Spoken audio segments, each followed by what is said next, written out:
We have seen how to create an array. We have seen how to access an array or elements of array.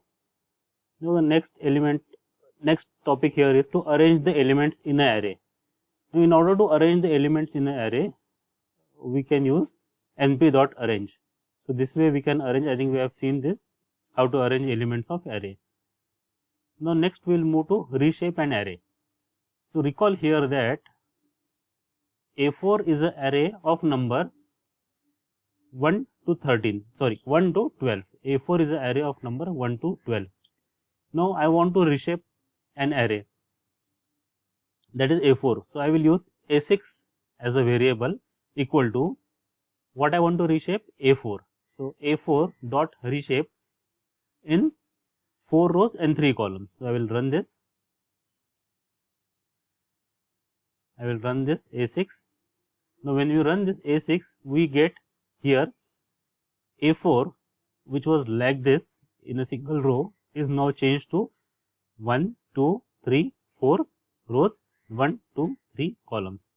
But A4 is not changed. One thing to be noted here is we have shaped A4 and we have formed a new array A6. So how is A4 now? A4 is again similar. A4 is still similar to what it was earlier. So if you see A4,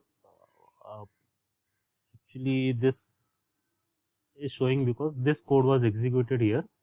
So I will execute here again.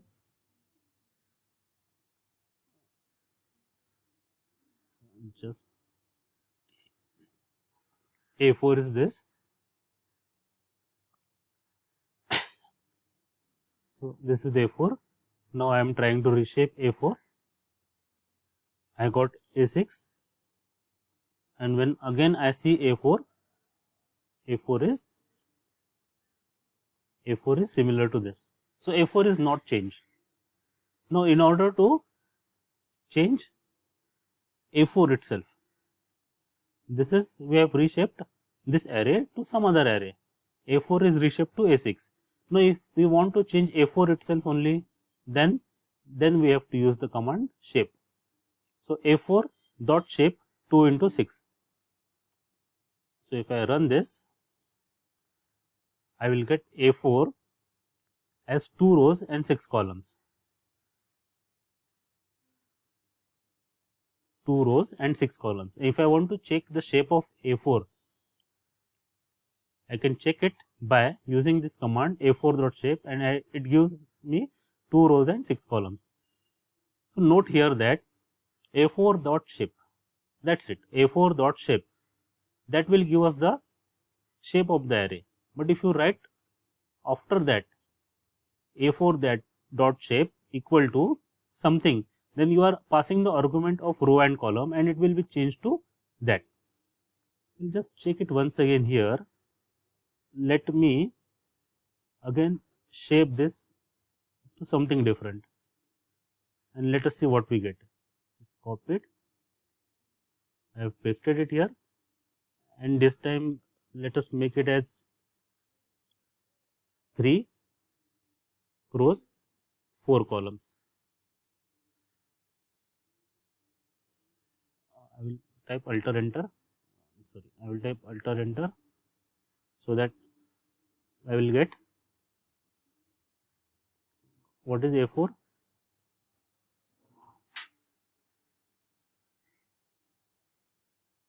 Three rows, 4 columns. Now if you try to create an array out of A4 as 2 rows and 5 columns. So 2 rows and 5 columns, it makes as 10. So that will not be possible. That is basic methods. Now some fun using array. np.identity will create an identity matrix of 2 dimensions. np.identity 3 creates an identity matrix of 3 dimensions. Further, if you want to create matrix of zeros, then it creates array of zeros, 4 rows and 3 columns, 1, 2, 3, 4 rows and 1, 2, 3 columns. So sometimes when you are using image processing, that time we will need to create arrays of zeros, and then we are assigning something in that. So in that case we need to create these arrays of zeros, and for different purposes we will need different types of matrices. So instead of creating an array and then arranging it, we can directly create arrays of zeros in this way. Now to create matrix of 1, we can use np.ones, and it is 3 by 3 means 3 row 3 column. So it is a matrix of order 3 row 3 column. Now we'll perform some mathematical operations on array. Let b1 is a array, np.array. So what we have done with this? With this we have created an array, np and array, and we have to give it in parenthesis in square bracket.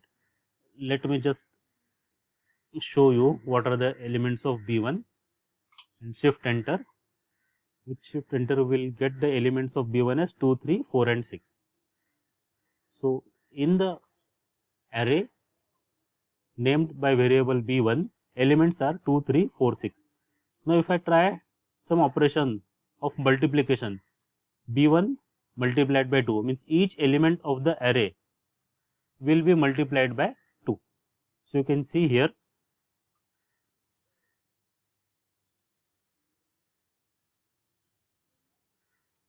two to the 4, 3 to the 6, 4 to the 8 and 6 to the 12. But what is b1? Again, b1 is the original matrix which is not changed. Here we have just multiplied b1 by 2, sorry, b1 multiplied b1 by 2, or it is similar to we have stored it in some different variables like c is equal to b1 into 2, something like that. So we have not changed b1 here. Now the same thing which I was talking about here, if I write b2 is equal to b1 into 2, this elements of b1 into 2, this will get in b2. Further, b2, small b2 is an array of 0 to 4, 6. So I have created new array b2. No need to see this. Now b2 plus 4. So I want to see each element of b2 added by 4 in this. So first I will add, and then when I want to see this, what I will get here is 0 plus 4 is 4, 2 plus 4 is 6, 4 plus 4 is 8 and 6 plus 4 is 10. Is b2 changed? No, b2 is not changed. b2 still remains as it is. Let me create one more array of b1 as 2, 3, 4, 6, and if I now add each element of b1, see the difference here. b1 plus 2 was the earlier case where b1 was not changed. Now here b1 plus equal to 2 means I am adding 2 to each element of b1, and that will be equal to b1. So after executing this, we will come to know that b1 is changed now. So each element, this has happened because I have run this 2 times. So that's why if I run this one more time and then again add, again find b1, it will, because now I have run this 3 times. So 2 plus 2 plus 2 plus 2, that is 6 plus 2, it is 8.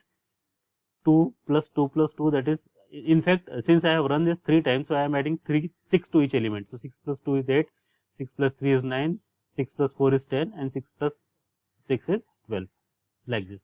So this gives here b1 plus, and that is equal to 2. Now will this work if I use it in a sequence b1 equal to plus 2, b1 equal to plus 2? Think for a moment, pause this video and think for a moment what should be the output when we are using b1 plus b1 equal to plus 2. So this is the array b1. I have again formed a new array b1. since B1 here was 8, 10, 8, 9, 10, 12, I have formed new B1 which is 2, 3, 4, 6. Now B1 equal to plus 2 means each element of B1 is now not added. It's not like 2 is added to each element.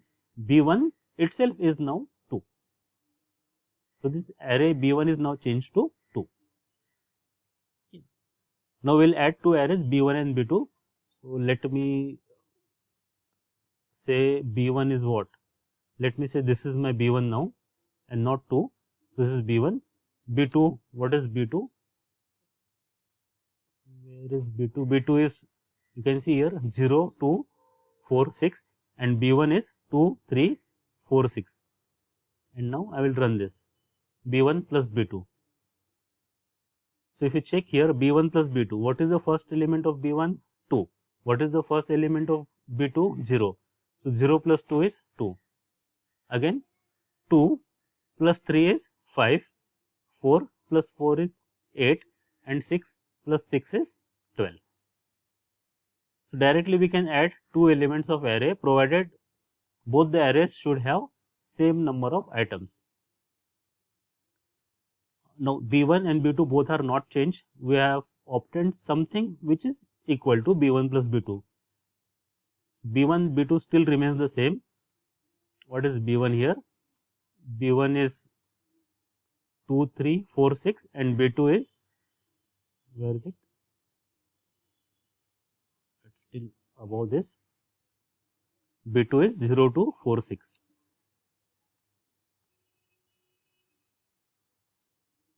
Now B1 into B2, it will multiply each element of B1 with each element of B2. So 0, 6, 16, 36, how we are obtaining this? 0, 6, 16, 36.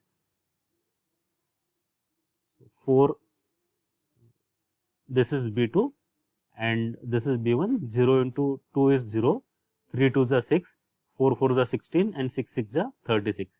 Similarly, when we divide this, if we divide 2 by 0, we will get infinity. 3 divided by 2 is 1.5, 4 divided by 4 is 1 and 6 divided by 6 is 1. So that is what we will obtain when we divide B1 by B2. If I divide B1 by B2, you are obtaining infinity, 1.5, 1 and 1. Both this 1 and 1 are float. So we'll stop in this video here only, and then in next video we will see how to index array and more operations on array. Till then, keep practicing and have a nice time.